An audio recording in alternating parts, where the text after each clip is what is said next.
గంప దగ్గరికి వెళ్ళి అందులో ఇలా చెయ్యి పెట్టి గింజలు తీసుకున్నాడు. అవి బుల్లి బుల్లి చేతులు, కృష్ణుడి చేతులు చిట్టి చేతులు కదా. ఈ సందుల్లోంచి గింజలన్నీ గారిపోయాయి. 4 గింజలు మిగిలాయిట. 2 చేతుల్లో కలిపి 4 కర్మ అర్థ కామ మోక్షం. ఆయన 4 గింజలే అట్టే పెడతాడు. పురుషార్థములు చతుర్విధ పురుషార్థాలే తప్ప ఒక్క గింజ ఎక్కువ లేదు తక్కువ లేదు. ఈ 4 గింజలతో అలా వెళ్ళాట. ఫలార్థి ఫలమాదాయ యయౌ సర్వఫలప్రద. పళ్ళు కోసం ఈయన వెళ్ళాడు. ఆయన ఎటువంటి వాడు? ఈ పళ్ళు కోరుకున్న ఆయన చతుర్విధ ఫల పురుషార్థములు ఇచ్చే పురుషుడు. సర్వఫలప్రద, అందరికీ వారి తపస్సుకి భక్తికి తగిన ఫలితం ఇచ్చేవాడు, అన్ని ఫలాలు ఇచ్చేవాడు. ఫలప్రదుడు ఆయనే కదా, జీవితం సఫలం చేసేవాడు. ఆయన దగ్గరికి వెళ్ళాడు.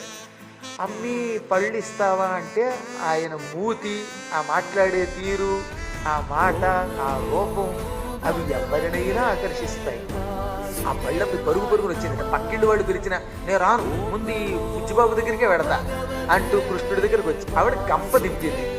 ఏమి నాయన ధాన్యం అంటే ఇదిగో అన్నట్ట. ఇవే ధాన్యం అని ఆవిడ ఆనందంతో ఏదైనా నీ చేతితోటి గంపలో పోయి అని ఆ గంపలో ధాన్యం పోసే చోటు చూపించింది. ఈ 4 గింజలు అందులో పోసాడు. ప్రేమగా అలా చూశాడు.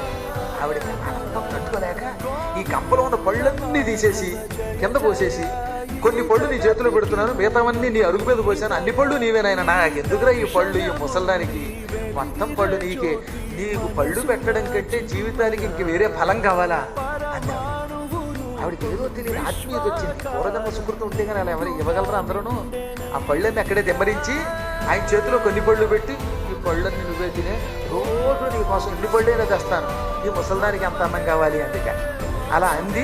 ఆయన అలా చూశాట. ఆ చూపుల్లో ఏం భావం ఉందో ఆవిడ ఆయనకేసారా పరవశత్వంతో ఉంది. ఈయన లోపలికి వెళ్ళాడు. ఆవిడ గంప ఎత్తుకుందామని చూసిందిగా. ఆ గంప మొత్తం గంప నిండా పూర్తిగా రత్నములే. ఫల విక్రయిణీ తస్యచ్యుత ధాన్యం కరద్వయం ఫలై అపూరయత్ రత్నై ఫలభాండమపూరిచ. ఆయన చేతిలో ఇన్ని పళ్ళు పెడితే ఆవిడ మొత్తం గంపంతా సంపూర్ణముగా రత్నములతో నిండిపోయింది. మోక్షమనే మణులిచ్చే స్వామి ఈ రత్నాలు ఇవ్వడం పెద్ద లెక్క. ఆవిడ అలా మతిపోయి చూస్తూ ఉండిపోయింది. ఇంకో రహస్యం, ఆవిడ ముసలావిడ, 80 ఏళ్ళు ఆవిడ. ఏదో బతకడానికి దిక్కు లేక పళ్ళు అమ్ముకుంటోంది. ఆయన చేతిని తన చేతితో తాకి ఆయన చేతిలో పళ్ళు పెట్టగానే ఈ మొత్తం గంప నిండా ఎలాగో రత్నాలు వచ్చాయి. ఈ గంప ఎత్తగలమా లేదా, ముసల్దాన్ని ఇంత గంప ఎలా ఎత్తుకుందాం అనుకుంటుంటే ఆవిడికి తెలియకుండానే ఎక్కడ లేని బలం వచ్చినట్టు అయ్యిందిట. ఏమిటో చూసుకుంటే ముసలి ఒగ్గు చేతులు కాళ్ళు అన్ని నవయౌవనంతో కనబడ్డాయి. ఆవిడకి మతిపోయింది. గంపలో కేసు చూసుకుంది.